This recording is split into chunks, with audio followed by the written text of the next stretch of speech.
Good afternoon friends. మనం ఇప్పుడు ఒక చేలో ఉన్నాం. ఇదంతా రైతు ఎంతో కష్టపడి దున్ని వర్షం పడంలో పైరేశాడు, మొక్క మొలిసింది.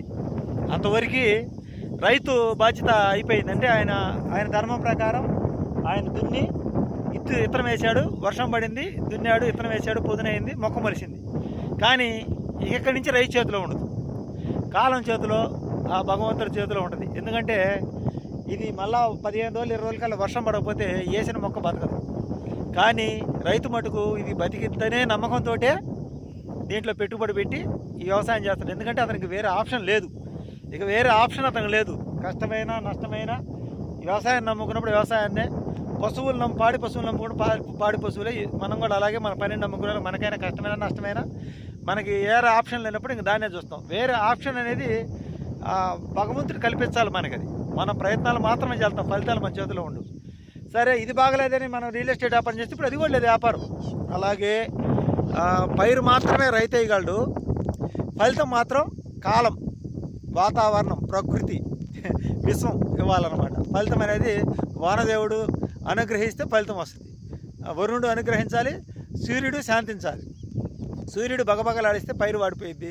వర్షం ఎక్కువ పడినా పంట దెబ్బతింటది, వర్షం తక్కువ పడినా దెబ్బతింటది. కరెక్ట్గా అదుల్లోనే వర్షం పడాలి. అలా ఎన్నిసార్లు జరిగింది?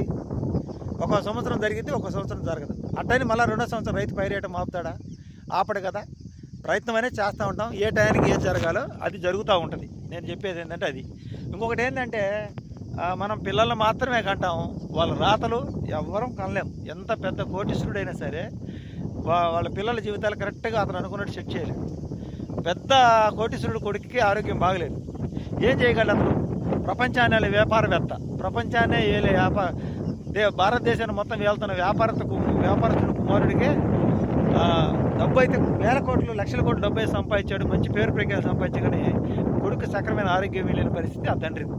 అది మన చేతుల్లో ఉండదు. ఇందాక నేను చెప్పాను కదా, సేద్యం చేసి అదుల్లో సేద్యం చేసి ఇత్తనం వేయటం వరకే రైతు పని, అతని బాధ్యత, అది అతని కర్తవ్యం. అతని ధర్మం ప్రకారం చేశాడు. ఇంకా పంట చేతికి రావడం అనేది ఈ తుఫాన్లు వస్తాయి, మధ్యలో కరువు వస్తుంది, ఎండలు కాస్తాయి, ఉపద్రవాలు వస్తాయి, పైరు బాగా చేతికి వచ్చేదానికి మంచి గాలి వాన వచ్చి దెబ్బతీస్తుంది. వీటన్నిటి తట్టుకొని లాస్ట్కి ఇంటికి గింజ చేరిన తర్వాత ఇది నా ఫలం అంటాడు. ఒక్కోసారి ఫలం ఎక్కువ వస్తుంది, ఒక్కోసారి ఫలం తక్కువ వస్తుంది. ఇదంతా కూడా కాలం చేతిలో మనమందరం కూడా బాగా పాములమే. ధనవంతుడు కాంచి పేదవాడు కాంచి ఎవరికైనా ఏదో ఒక సమస్య ఉంటుంది. నువ్వు ఎందుకు సెట్ చేయలేకపోయావు? మీ పిల్లవాడిని ఎందుకు బాగా చదివించలేకపోయావు? మీ పిల్లలకి ఎందుకు ఇల్లు కట్టలేకపోయావు? నువ్వు ఎందుకు బాగా సెట్ కాలేదు? ఎందుకు సక్సెస్ కాలేదు? అసమర్థుడు అంటారు. సమర్థులు చేసింది ఏంది? సమర్థులు ఆస్తులు సంపాదించారు, పిల్లల భవిష్యత్తు బాగా చేయలేరు. చాలామంది కాలంలో కలిసిపోయారు. చాలామంది గొప్ప గొప్ప నాయకులు, వాళ్ళ పిల్లలు ఈరోజు కరెక్ట్గా ఉంటారు. ఒకసారి ఆలోచన చేయండి. వాళ్ళ భవిష్యత్తు పిల్లల్ని అయితే కనగలరు, కానీ వాళ్ళ రాతనైతే ఎవరు కనలేరు. కొద్దిమంది మాత్రమే సెట్ చేస్తారు. కొంతమంది బాగా డబ్బులు సంపాదిస్తారు, పెళ్ళిళ్ళు చేసుకుంటారు, వాళ్ళకి పిల్లలు పుట్టరు.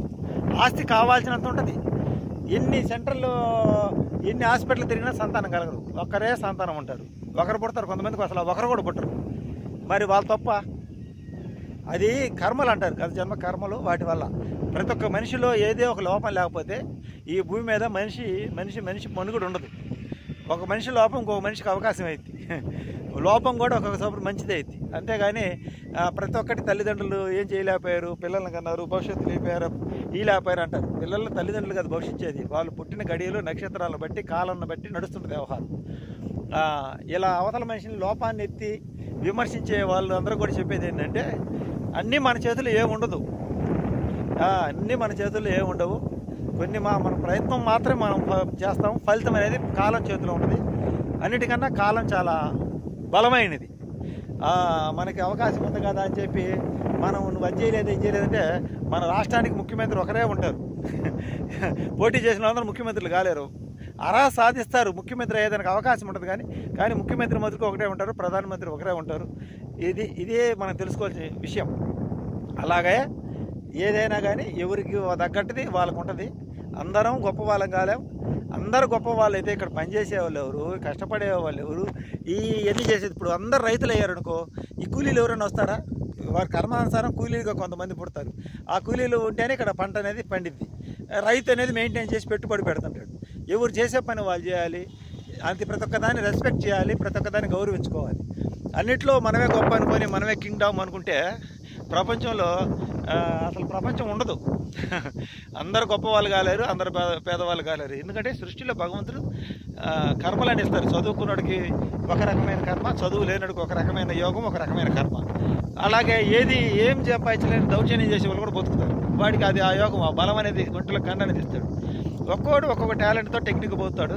కానీ బతకడానికి ఇక్కడ అందరూ పోరాటం చేసేది కూడా ఫస్ట్ ఆకలి కాంచి మొదలైంది. అవసరాలన్నీ తెలుసుకొని మనం తెలుసుకొని మాట్లాడితే సరిపోయింది. కానీ ప్రతి ఒక్కరిని ఏ సమస్య వచ్చినా ఆ లోపాన్ని విమర్శించి ఎత్తి చూపి నువ్వెందుకు సాధించలేకపోతే, ఇప్పుడు సంతానం లేదు చాలామందికి. ఎందుకు కనలేరు పిల్లలంటే వాళ్ళకి లేదు ఆ యోగం, వాళ్ళకి అవకాశం ఇవ్వాలి. భగవంతుడు డబ్బు ఇచ్చాడు, అన్ని ఇచ్చాడు, వాళ్ళకి అవకాశం ఇవ్వాలి. ఒక్కొక్కరు డజన్ల కొద్ది పిల్లల్ని కంటారు. వాళ్ళకి సంపాదన ఉండదు. వాళ్ళందరూ కూడా ఈ కాగితాలు ఏరుకుంటా అట్ట చేస్తూ ఉంటారు. వాళ్ళకి ఏ హాస్పిటల్కి పోవాల్సిన అవసరం లేదు, లక్షలు ఖర్చు పెట్టాల్సిన అవసరం లేదు. ఒక పక్క సంఖ్యను బిడ్డని పాలు తాగే పిల్లల్ని సంఖ్యలో పెట్టుకుంటారు, మా వాళ్ళ ఇంకొక బిడ్డని ఇంకొక సంఖ్యను వేసుకొని వాళ్ళ పని వాళ్ళు చేసుకుంటూ పోతుంటారు. వాళ్ళకి వద్దంటే సంతానం, వాళ్ళకి ఆస్తులు ఏమి ఉండవు. ఆస్తులు ఉన్న వాళ్ళకి సంతానం కావాలి. ఒక 100, 20 మంది 30 మందిని పోషించగల శక్తి సామర్థ్యాలు ఉన్న వాళ్ళకి కూడా వాళ్ళకి భగవంతుడు ఇవ్వడు. అన్నీ ఉన్నవాడికి ఎవడికి ప్రతి ఒక్కడికి ఏదో ఒక లోపం పెట్టకపోతే మనిషి అనేవాడు అలివి కాడు ఇక్కడ సమాజంలో. అందుకని ప్రతి ఒక్కడికి ఏదో ఒక లోపం పెడతాడు.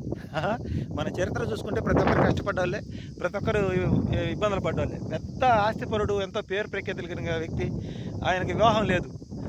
ఒక లారీలు కంపెనీ సంస్థ స్థాపించి గొప్ప వ్యక్తి. ఆయన ఎందుకు వివాహం చేసుకోలేదు? ఎందుకు ఆయన ఒంటరిగా మిగిలిపోయాడు? భారతదేశం మొత్తం మీద ఆయన యొక్క మోటార్ ఫీల్డ్లో ఆయన నెంబర్ 1. అలాంటి గొప్ప గొప్ప వ్యక్తులు కూడా కొన్ని వాళ్ళకి కర్మలన్నీ ఉంటాయి. ఆ కర్మల వల్ల అలా జరుగుతుంటుంది.